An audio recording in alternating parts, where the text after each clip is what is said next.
Hello guys, it's Mama Rose and I'm back with a video. Hello mga beshi ko!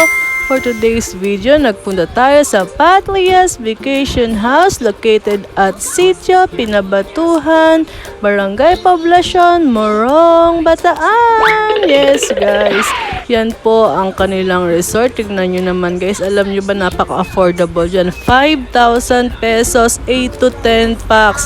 Yes, 5,000 lang po. Siyempre, 5,000 lang pinayad. No, huwag kang mag-expect ng bonggang-bonggang resort. Okay, so ayan na nga.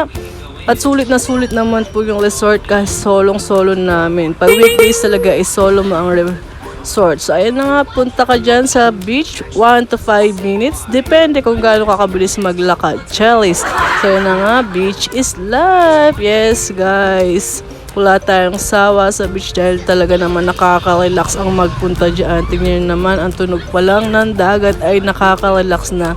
Kaya guys, minsan lang tayo mabuhay. Enjoy life habang may buhay dahil di mo alam kung buhay ka pa kinabukasan. So yun na nga, enjoy na enjoy ang mga bata, pati ang matanda. O diba? Tuwan-tuwa kami lahat. So ayun lang. Goodbye. God bless.